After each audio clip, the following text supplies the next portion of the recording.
ধন্যবাদ মাকে। এই পর্যায়ে আলোচনা নিয়ে আসছেন অধ্যাপক রীতা সরকার, বাংলা বিভাগীয় প্রধান, চান্দিনা রেদওয়ান কলেজ। অধ্যাপক রীতা সরকার।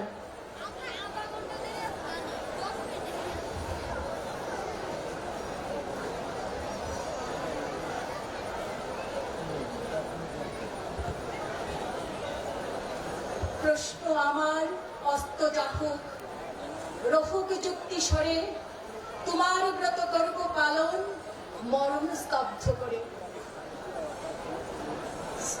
শ্রী শ্রী ঠাকুর অনুকূল চন্দ্র 138তম আবির্ভাব বর্ষ স্মরণ মহোৎসবে আজকে এই যে আয়োজন মাতৃ সম্মেলন, এই মাতৃ সম্মেলনে উপস্থিত আছেন মঞ্চে যারা বরেণ্য গুণী পূজনীয় মায়েরা এবং মঞ্চের সামনে উপবিষ্ট অমৃত পিয়াসী আমার বাবা মায়েরা, সোনামণিরা, সবাইকে সশ্রদ্ধ প্রণাম এবং আনন্দিত জয়গুরু। প্রশ্ন আমার অস্ত যাহুক, রহুক যুক্তি সরে, তোমার ব্রত করব পালন মরণ স্তব্ধ করে।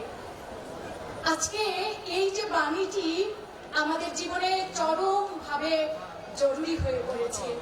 আজকের আয়োজনের যে বিষয়বস্তু সেটি হয়েছে স্বামীর প্রতি টান যেমনই ছেলেও জীবন পায় তেমনি। সেই ছেলে শুধু ছেলে নয়, সেই ছেলে হচ্ছে সন্তান, সে ছেলে হোক মেয়ে হোক। স্বামীর প্রতি টান থাকলে আমাদের সন্তান তেমনই হবে। যতটুকু টান আমরা তাকে দিতে পারবো, আমার স্বামীকে যতখানি শ্রদ্ধা ভালোবাসা দিয়ে আমি তাকে পরিপুষ্ট করতে পারবো, সন্তুষ্ট করতে পারবো, তার থেকে তেমনি দেব সন্তান আমি লাভ করব। আজকের এই সময়ে আমরা আলোচনা করেছি অনেক, আমি মুগ্ধ হয়েছি আজকের এই আলোচনা গুণী মায়েরা যারা শুধু আলোচনা করেন না, আমি যতটুকু জেনেছি তাদের সম্পর্কে যে তারা নিজেরা বাণীগুলো নিজের জীবনে পালন করেন এবং এইখানে দাঁড়িয়ে তারা যা বলেছেন সেগুলো তাদের জীবনে পালন করে তারা রত্নগর্ভ মা হয়েছেন আমাদের অনেকেই। এবং আমরা আজকে যারা আছি এই উৎসবে, দোল পূর্ণিমার মহোৎসবে 3 দিন ব্যাপী এই অনুষ্ঠানে আমরা অংশগ্রহণ করছি। বাংলাদেশের প্রতিটি জেলা থেকে, দূর দূরান্ত থেকে আমরা কি নিয়ে যাব? আমরা পরম দয়ালের এই পুণ্যভূমি, তীর্থভূমির মাটি স্পর্শ করে শুধু এইটুকু বলতে চাই, দয়াল আমার, প্রভু আমার, তুমি যা বলেছো তা যেন প্রশ্নহীন ভাবে আমরা আমাদের জীবনে মূর্ত করে তুলতে পারি। স্বামী প্রতি টান, সেই টান জাগে ভালোবাসলে। ঠাকুরের এই যে বাণী, ভালোবাসার টান কর্মে আনে সফলতা, জীবনে উত্থান। আর সেই ভালোবাসাটা কি? ভালোতে বাস করা। আমরা ভালোতে যদি বাস করি তাহলে সেটাই হচ্ছে ভালোবাসা। ঠাকুর বলেছিলেন আমি মুখে মুখে ভালোবাসি, কিন্তু ভালোবাসার মানুষটির জন্য আমার কিছু করতে ইচ্ছে করে না।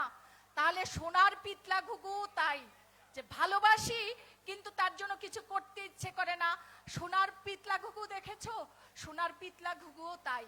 সুতরাং আমরা তাকে জীবনের সারথি হিসেবে যখন গ্রহণ করেছি, আমরা তাকে ভালোবাসবো। আর ভালোবাসা মানে হচ্ছে তাকে আমি কিছু দিব। কিছু দিব মানে হচ্ছে আমি তার দেয়া নির্দেশগুলো আমার জীবনে প্রতিপালন করব। এবং এই 3 দিনের এই অনুষ্ঠান থেকে আমি যখন এই সুদূর কুমিল্লা থেকে এসেছি, আমাকে এই সুযোগ দেওয়ার জন্য অসংখ্য ধন্যবাদ এবং কৃতজ্ঞতা। আমি আপনাদের চরণ ধুলি স্পর্শ করে শুধু এইটুকু বলে যেতে চাই, আমি এই উৎসব থেকে, এই মাতৃ সম্মেলন থেকে এইটুকু বাণী নিয়ে যেতে চাই যে আমার ইষ্টভীতি, পরম দয়ালের দেয়া সেই ইষ্টভীতিটা সকালে আমি ভোরে যেভাবে তিনি বলেছেন শয্যা ত্যাগ করেই আমি পবিত্রভাবে কর্মারম্ভে আমি ইষ্টভীতিটা নিয়মিত পালন করব। এবং আমি আমার স্বামী, আমার শ্বশুর শাশুড়ি, গুরুজন যারা থাকেন, প্রার্থনা করে তাদেরকে প্রণাম করব। আমি উপদেশ দিতে চাই না, আমার সন্তানদেরকে আমি উপদেশ দেব না, আমি জীবন্ত উদাহরণ হতে চাই। আসুন আমরা বাবা মায়েরা এই উৎসব থেকে আমরা নিয়ে যাই একটি বাণী, যে আমি আমার সংসারে তাকে প্রতিষ্ঠিত করতে চাই। তিনি বলেছিলেন বি কনসেন্ট্রেট, কেন্দ্রায়িত হও।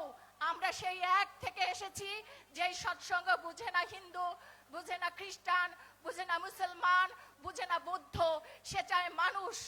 সেই মানুষ হয়ে উঠতে চাই আমরা, আর তার জন্যই তাকে ভালোবাসবো।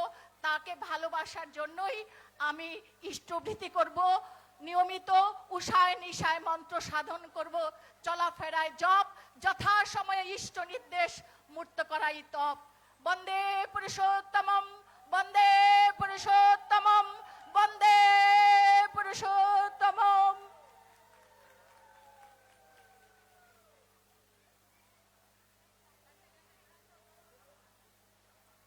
ধন্যবাদ মামনিকে এত সুন্দর করে আলোচনা রাখবার জন্য।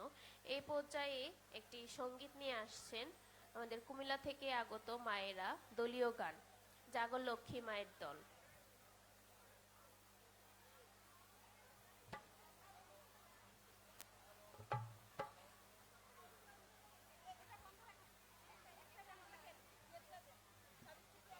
হ্যালো ভাই, সাউন্ড গুলো দিয়েন, নালে দুইটা সাউন্ড, হারমোনিয়ামের সাউন্ড একটু বাড়াই দিয়েন, জয় গুরু। একটু বাড়াই দিয়েন,